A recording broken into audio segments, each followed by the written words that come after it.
It was supposed to be the perfect weekend getaway. Just me and Sarah, a quiet cabin in the woods to escape the chaos of work and the city. I'd found the Airbnb listing after hours of scrolling. The pictures looked quaint. An old house nestled near a lake surrounded by trees. The host, a guy named Robert, had 5-star reviews, nothing that stood out as alarming. The location seemed peaceful, isolated even. Just what we needed. We arrived late Friday evening. The cabin was charming at first glance. Rustic furniture, a fireplace, cozy rooms. But something felt off the moment we stepped inside. It wasn't the place itself, it was Robert. He greeted us at the door with a warm smile that didn't quite reach his eyes. His handshake was too firm and his voice had an eerie calmness to it. "Hope you two are ready to relax," he said. "Everything's set up for you. I'll leave you to it." He seemed to linger just a little too long as he showed us around.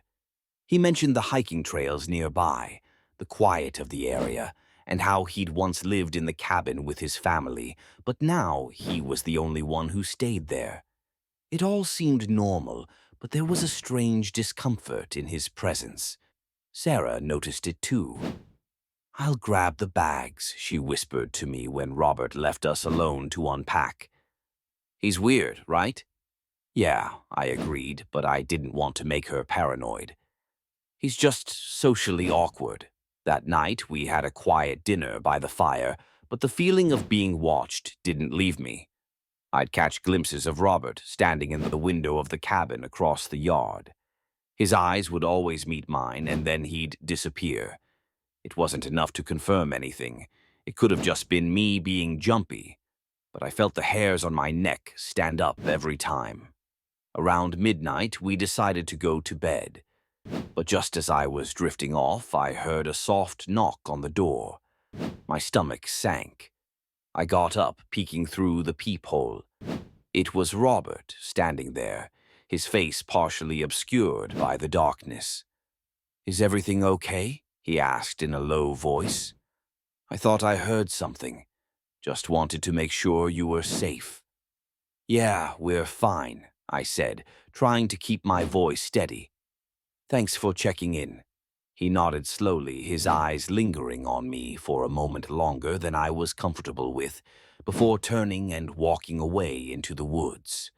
My heart was racing as I closed the door and locked it. The next morning, I told Sarah about the strange encounter. She was freaked out, but I tried to reassure her. Maybe Robert was just being overly friendly. Still, there was something off about him, something I couldn't shake.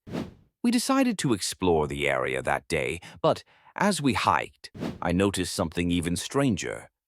There were no other houses for miles, just trees and silence. And then, as we passed a small clearing, I spotted something in the distance, a rusted car half buried in the underbrush, its windows shattered. It didn't seem like something anyone would leave behind intentionally. My gut clenched. "We should head back," I said, my voice tight. "This place feels wrong." We turned around and made our way back to the cabin. The woods were thick, and I swear I could hear someone following us. Every so often, I'd catch a glimpse of movement in the trees. I tried to brush it off as wildlife, but the feeling of being followed never faded. When we got back, Robert was there, standing at the edge of the driveway, watching us. His hands were clasped behind his back, his posture stiff. "Everything go okay?" he asked, his voice still too calm, too controlled. "Yeah," I said, but I couldn't stop myself from staring at the strange, vacant look in his eyes. "Just looking around." Robert smiled, a smile that didn't reach his eyes. "Good.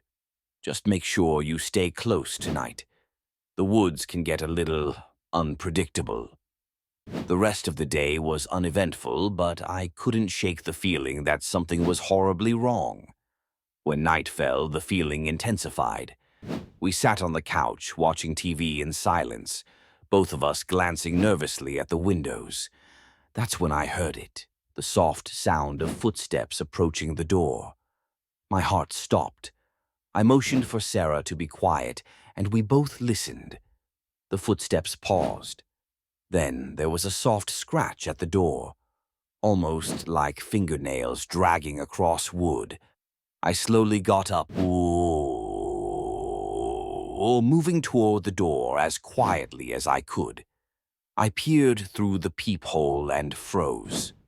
Robert was standing there again. This time his face was pale, his eyes wild, and his lips trembled slightly as he looked straight at the peephole. He knew we were inside. Suddenly, a realization hit me. This wasn't just some creepy host. I'd seen the car earlier, the rusted one, half buried. I'd also seen the strange marks on the walls of the cabin, scratches that looked too fresh, too deliberate. There was something in his behavior, in the way he watched us, that screamed danger. I felt it deep in my gut.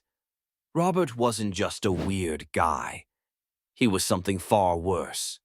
I motioned for Sarah to grab her things. We needed to leave. Now. We crept through the back door as quietly as possible. The woods were dark and silent, but I could feel Robert's presence behind us. We ran. I don't know how far we ran, maybe miles, maybe more. But we didn't stop until we found the main road. We flagged down a passing car, and the driver, confused but kind, gave us a ride to the nearest town. When we finally got to safety, I pulled out my phone and called the police. By the time they arrived at the cabin, Robert was gone. They found his home abandoned, with no trace of his whereabouts. But they did find something disturbing in the basement, a collection of photographs. Every photo was of guests he had rented to over the years, people who had stayed at the cabin, people who were never heard from again. I still don't know how close we came to becoming his next victims. What I do know is that Robert wasn't just a creepy host. He was something far more sinister. We left the area that night and we never spoke of it again. But every time I think back to that place, to that smile he gave us when we left, I shudder. We barely escaped with our lives. And I'll never book an Airbnb in the woods again.